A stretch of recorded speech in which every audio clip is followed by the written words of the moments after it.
قیامت کے دن جب ایمان والے جائیں گے تو وہ بھی جب اپنے نامہ اعمال کا صلہ دیکھیں گے جو اللہ ان کے نامہ اعمال کے بدلے میں ان کو عطا کیا ہے، تو وہ پچھتائیں گے ہم نے بہت ساری سانسیں ضائع کر دی، بہت سارا وقت ضائع کر دیا۔ لا یتحسر اہل الجنہ الا علی ساعۃ، اہل جنت جنت میں جا کر کے بھی ایک حسرت ان کے سینے میں موجود ہوگی، اور وہ حسرت کیا ہوگی؟ الا علی ساعۃ، ایک اس سانس پر جو اللہ کے ذکر کے بغیر بسر ہوئی۔ کتنا وقت ہم گپ شپ میں ادھر ادھر گزار دیتے ہیں، میں بھی ضائع کرتا ہوں، آپ بھی ضائع کرتے ہوں گے، تو کتنا وقت ہمارا ضائع ہو جاتا ہے۔ کاش کہ ہمارا لمحہ لمحہ ذکر خدا میں گزرے، یاد الہی میں بس ہو، وہاں جا کے پھر خسارے کے دن پتہ چلے گا کہ کتنی قیمتی سانسیں ہم گوا آئے۔ آپ کوئی سودا چل رہا ہو تو آپ بھی چند پیسے آپ کی جیب میں ہوں اور آپ سودا لے لیں، اور بعد میں آپ کو پتہ چلے کہ یہ تو کھربوں کے حساب سے اس کا فائدہ ہوا ہے، تو پھر آپ کو افسوس ہوتا ہے جو باقی سکے جیب میں تھے اس کا بھی لے لیا ہوتا، اس کی میں نے توڑی خرید لی، اس کا میں نے ونڈا خرید لیا، اس کا بھی یہ لے لیا ہوتا تو کتنا اچھا تھا۔ تو ان سانسوں کا بدلہ جو راہ دین میں گزری، اللہ کے لیے گزری، سجدوں میں گزری، قیام میں گزری، رکوع میں گزری، تلاوت کلام مجید میں گزری،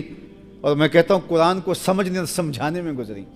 یہ جو ساتیں انسان کو ملتی ہیں، تو قیامت کے دن جب اس کا مول پڑے گا نا تو وہ گھاٹے کا سودا ہوا، یہ کتنے وقت میرے سکے کتنے تھے، سانسوں کے، زندگی کے کتنے سکے تھے، تو کاش کہ میں نے وہ بھی اسی کام پہ لگا دیے جاتے۔ اس لیے کہا یوم التغابن، یہ تغابن کا دن ہے، اللہ اکبر، گھاٹے کے ظاہر ہونے کا دن ہے۔ کافروں کو پتہ چلے گا زندگی کہاں گزار دی، اس دن سمجھ آئے گی کہ زندگی کتنی قیمتی سانسیں تھیں، ماہ و سال کتنے قیمتی تھے، اللہ نے کتنا بڑا انعام دیا، یہ زر اصلی ہمیں دیا، اور اس کو گوا کے اس کے بدلے میں خریدا کیا، گھاٹے کا سودا کیا، یہ اس دن میں پتہ چلے گا۔ ابھی تو قیمتی زر و جواہر سانسوں کے دے کے اس کے بدلے کے اندر جو خرید رہے ہیں انہیں لگتا ہے کہ پتہ نہیں اس کا نفع ہوگا، لیکن جب منڈی میں اس کا کوڑی مول نہیں پڑے گا جو خریدا سانسیں دے کے، تو پھر پتہ چلے وہ گھاٹے کا سودا کیا۔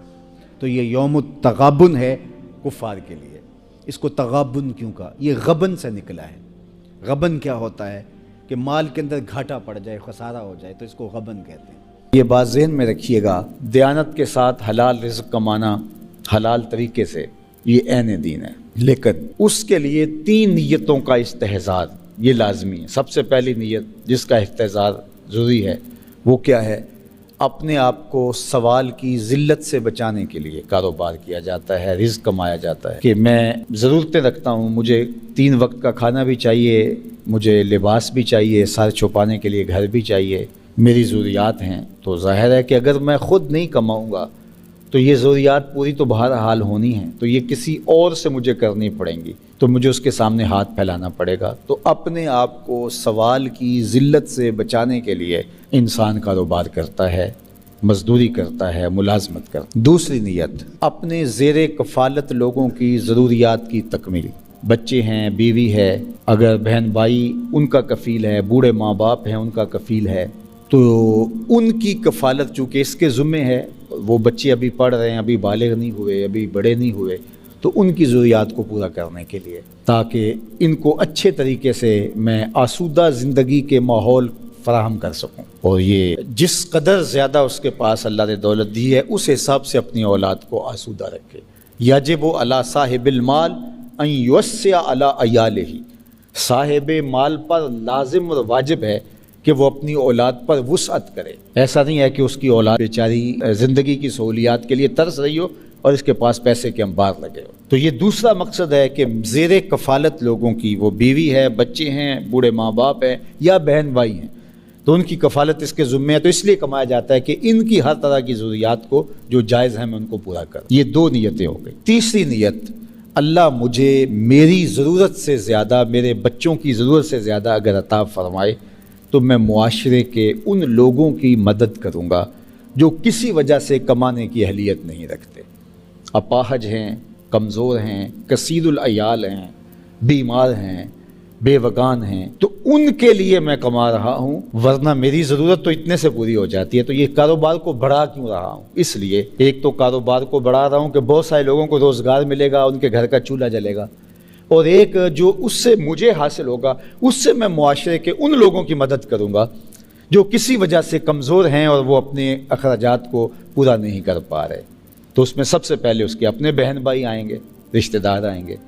ان میں سے اگر کوئی کمزور ہے تو اس کو کھڑا کیا جائے۔ اسی طرح پھر اس کے بعد اس کے ہمسائے آتے ہیں، پھر اس کے ملنے والے آتے ہیں، معاشرے کے دوسرے لوگ آتے ہیں۔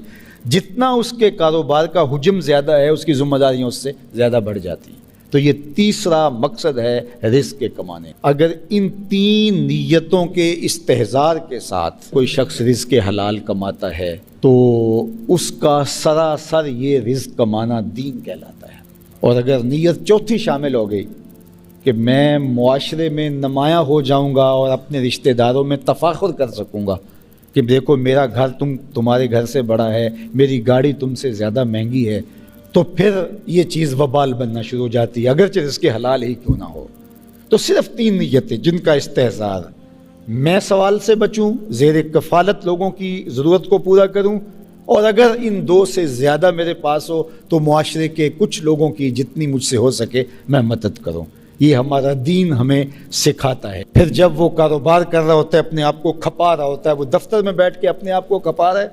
یا وہ پردیس کاٹ کے اپنے آپ کو کھپا رہا ہے، یا جس طرح بھی مشقت میں ہے، اس کی مشقت اور اس کے ٹپکتے ہوئے ایک ایک پسینے کے قطرے پر میرا اللہ اس کو اجر دے گا۔ یہ انسانیت کے لیے، اپنے خاندان کے لیے اتنا کچھ کر رہا ہے تو اس کا اجر رکھا گیا ہے۔ اگر وہ مزدوری کر رہا ہے، القاسب حبیب اللہ، تو وہ اللہ کا محبوب ہے۔ اور اگر وہ تاجر ہے اور وہ وہاں بیٹھا ہوا ہے، بظاہر آسودہ ماحول میں دفتر میں بیٹھا ہے، لیکن دیانت کے ساتھ کر رہا ہے، التاجر الصدوق مال انبیاء یوم القیامہ، سچا تاجر قیامت کے دن پیغمبروں کے ساتھ اٹھایا جائے گا۔ اور اگر ہم خود غرض ہو جائیں اور ہمارا مقصد جو ہے وہ پیسہ جمع کر لینا ہے اور امیر سے امیر بننا ہے، اس کی تو کوئی حد ہی نہیں ہے، کہیں بھی کوئی انتہا نہیں آتی کہ چلو اتنے پیسے جمع کر لیں گے تو اب سکون آ جائیں گے۔ سکون ایسے آتا ہی نہیں ہے۔